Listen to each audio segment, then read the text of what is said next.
casa há mais de uma semana, a milhas e milhas distante do meu amor. Boa noite. Começando agora, convidando os meus amigos para virem assistir, a gente falar sobre as mulheres nos caminhos. Eu vou também aqui agora entrar aqui com 6 Dias de Maria, que é a página, que é a página do meu livro, né? 6 Dias de Maria, que foi a primeira peregrinação que eu fiz, porque eu tenho algumas pessoas que eu convidei e que vão vir a partir de lá.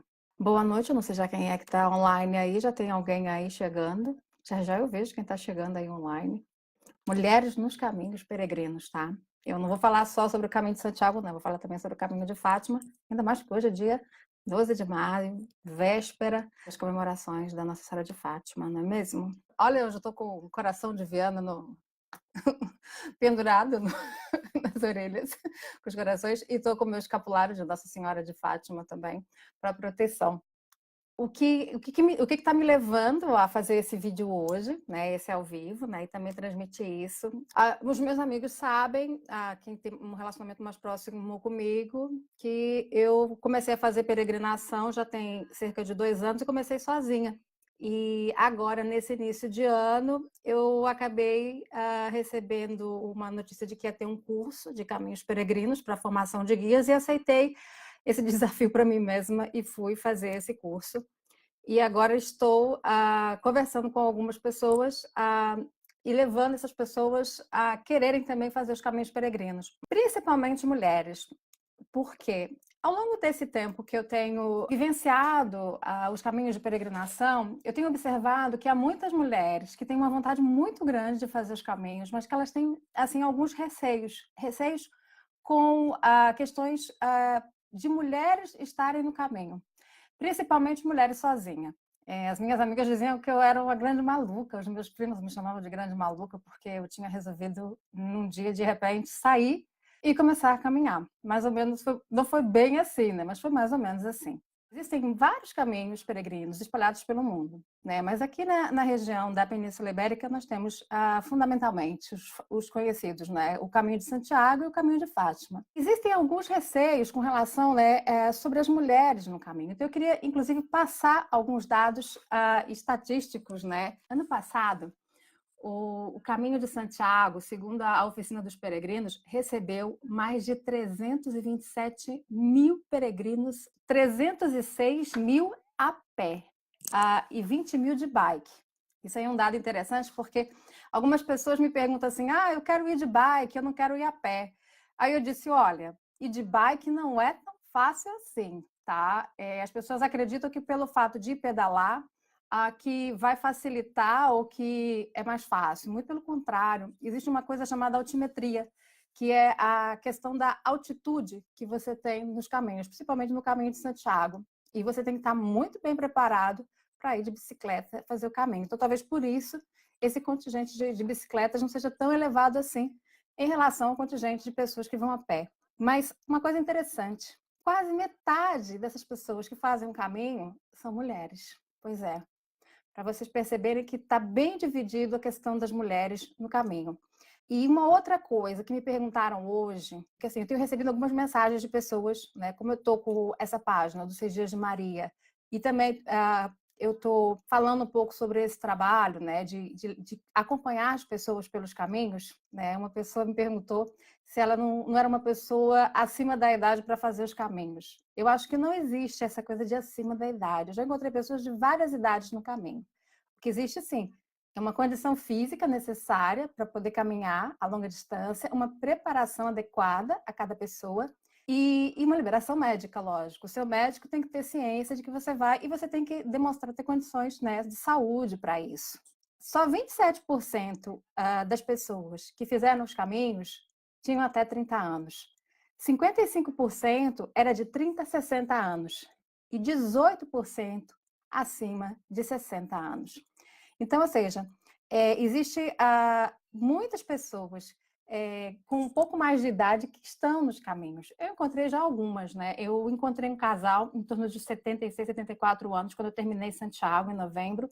E durante o caminho, durante 2 trechos, eu acompanhei um senhor alemão que ele tinha, quer dizer, nós nos encontramos pelo mesmo caminho, ele tinha 64 anos. Assim, no grupo em que eu estava naquele momento, que era eu e umas 3 alemães, que a gente se encontrou em Moss, né?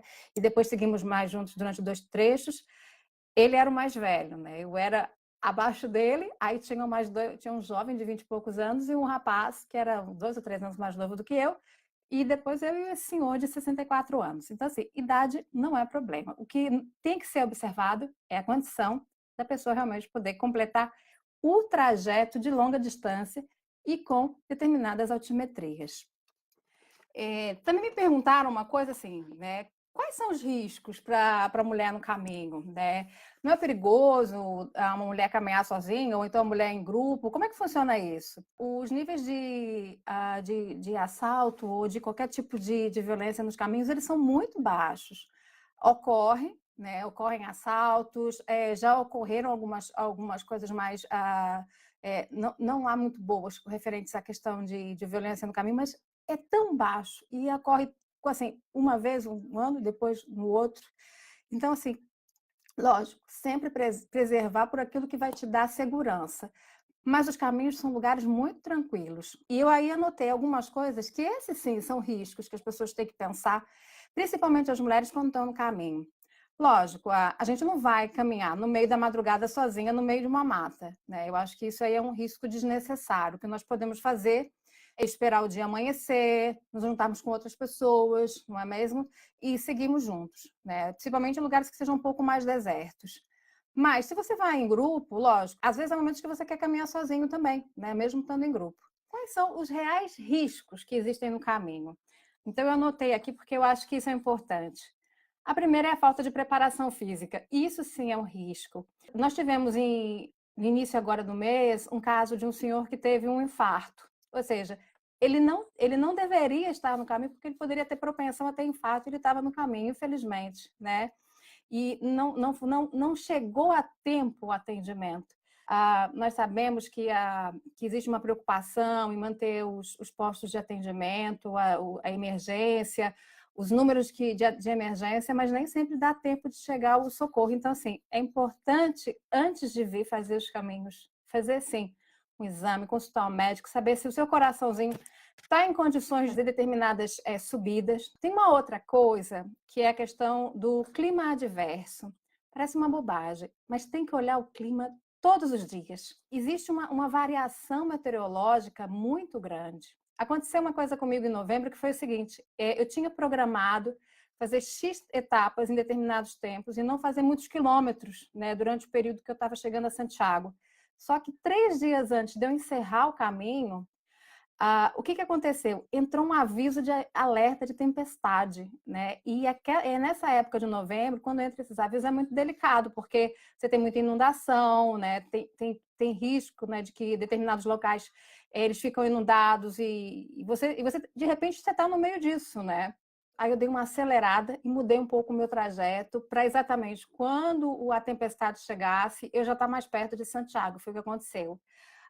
Eu fiz 2 dias, 31, 32 quilômetros, para no último dia, quando eu estava próxima de Santiago, aí eu só fiz 14 e 15. Mas isso aí, eu estava sozinha, né? Mais uma vez, porque quando eu não estou com grupo, quando eu estou sozinha, eu faço uma programação diferente, lógico. Mas eu estou dando um exemplo do que aconteceu comigo, né?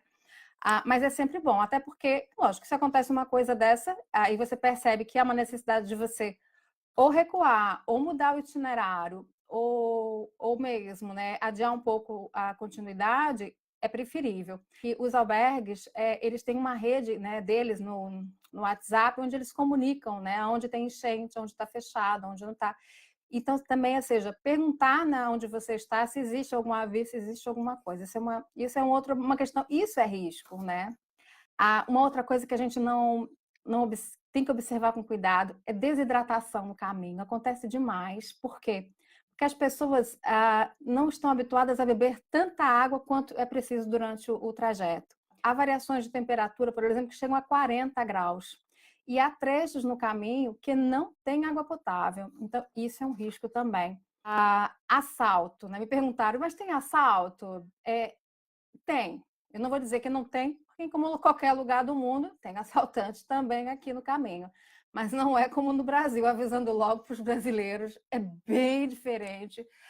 Fora isso, é o cuidado com os pés, né? Os nossos pés são os nossos maiores aliados e você não está preparado, com o calçado adequado, com as meias adequadas, ou não ter passado, por exemplo, um produto como a vaselina ou a linovera nos pés, você pode ficar fora do caminho por causa disso, né? Por causa dos pés. Mas assim, existe caminho para todos, né? Tem gente que gosta de fazer o caminho pela metade, tem gente que gosta de pegar atalhos, tem gente que gosta de pegar autocarro, né? Que é ônibus, tem gente que gosta de pegar comboio também para fazer os caminhos e dizer que fez os caminhos, né? Embora tenha gente que tenha esse hábito de dizer que faz o caminho, mas na verdade fez meio caminho. E não é isso que a gente está falando. A gente está falando de fazer o caminho a pé com segurança. Então, esses são realmente os riscos que acontecem no caminho. Agora, fora isso, não existem riscos assim efetivos para mulheres no caminho. Eu tinha muito medo, assim, quando eu fui a primeira vez. Lógico, né? As pessoas ficam falando e colocando medo na gente, a gente com aquela ideia de viver no Brasil, isso também atrapalha um pouco. Mas eu tive muita segurança, primeiro porque eu estava aqui em Portugal, já há 2 anos, quando eu fui, né? Já estava para fazer 3 anos que eu estava em Portugal. Muito habituada aqui, né? Os meus pais são daqui, e eu estava já muito habituada e ficar muito à vontade, e me sentir muito à vontade no caminho, e sentir também muita atenção das pessoas, cuidado que as pessoas tiveram comigo. Eu vou, então, desejar um feliz dia 13 de maio para todos. Que Nossa Senhora nos ilumine e nos coloque sempre no caminho da paz e do amor, não é mesmo? Porque eu acho que essa é a grande mensagem que os caminhos levam para a gente, a introspecção, que ultrapassa o processo de religião e alcança uma coisa que é o encontrar de nós, né, do nosso interior, né, com aquilo que a gente chama de Deus, tá? Beijo grande, eu espero que vocês tenham gostado. Eu vou tentar fazer toda semana uma live para a gente conversar sobre os caminhos e sempre trazer um assunto que esteja referente aos caminhos. Esse primeiro foi sobre mulheres no caminho, questão de segurança. E se quiserem mandar perguntas durante a semana, fiquem à vontade também. Beijo grande. Beijo grande, beijo grande para todas as mães, beijo grande para minha mãe que está em Salvador. Mãe, já falei com você hoje, mas beijo, te amo, mãe. Deus te abençoe. Deus abençoe todos vocês. Até a próxima.